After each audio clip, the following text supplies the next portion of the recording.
Hi, and welcome to Fedmail. Thank you for tuning in this week. Hope you're doing well, in good health, and in good spirits. Let's begin with some news locally. Earlier this week, a package was found in West Brookfield, or I should clarify, several packages containing anti-Semitic literature blaming the Jewish community for a quote-unquote COVID agenda. They were distributed throughout a neighborhood in West Brookfield. Jewish Federation met with the local police chief there, who was terrifically supportive. We also met with the ADL, our community security liaison, Mark Shear, and I drove out to West Brookfield to meet with the police department there.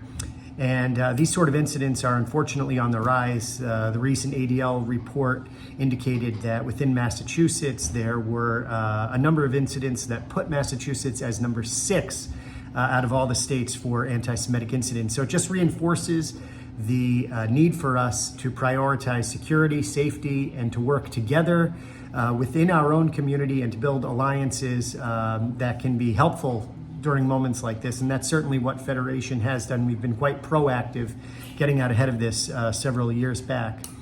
Turning to international news, a lot in the news this week about possible rapprochement between Israel and Saudi Arabia. That is, new alliances being formed in the region, and that's something that's been talked about a lot over the course of the last several years, particularly with the rise of Iran's ambitions in the region. So that has gotten a lot of press.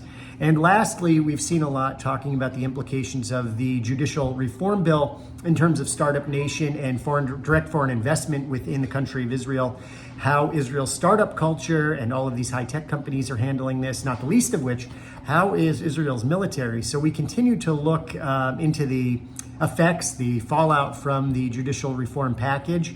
Earlier this week, there was a webinar hosted by the Palm Beach Federation Israel Policy Forum, and we invited several members. We invited our community to attend, and I know that several members of our community did participate in that webinar. Let us know what you thought of it.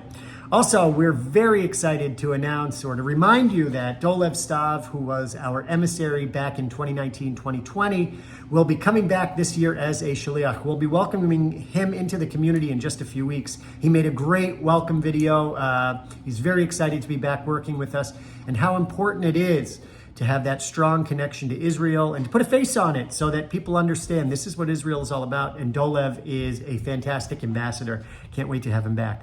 I also want to wish kol hakavod to Michael Lapin of Florida and Joel Lapin of Maryland, who recently funded a Megan DeVita Dome ambulance in honor of their parents, Anne and Aaron Lapin, both of Worcester. Sorry for leaning into the camera like that. Aaron and Anne Lapin from Worcester, and many of you know the Lapin family, but this is just great.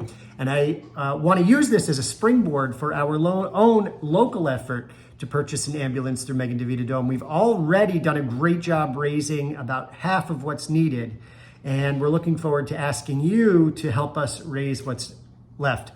And we'll be launching that campaign more publicly in the coming months.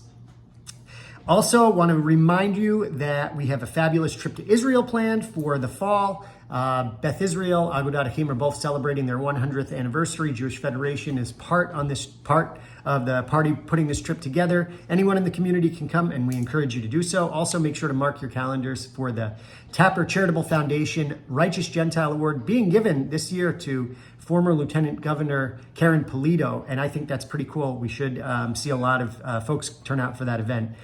Coming up this week, there's a great PJ event in Dean Park this Sunday. PJ Library, I also want to make the announcement and remind you that we are raising funds to endow the PJ Library program, and the Harold Grinspoon Foundation very generously is offering some great incentives and some matches. You don't want to miss out on it. Please, please, please get in touch with us. All of the grandparents out there and parents who know the benefit of PJ Library, we need your help and support. Last but not least, there's a newcomers brunch also taking place on Sunday at Dean Park. We hope to see you there, and we've had a lot of newcomers in our community. Awesome, great to see so much growth in Central Mass. And we want to say thank you. Thank you for your support and for your generosity. And keep being strong, proud, united Jews. We've got a great community here, and we will not be threatened by propaganda. That should be, or we will not be threatened by threats or propaganda. I should say that in light of what happened in West Brookfield this week. So have a good Shabbos, Shabbat Shalom. Let us know if you need anything. Take care. Bye-bye.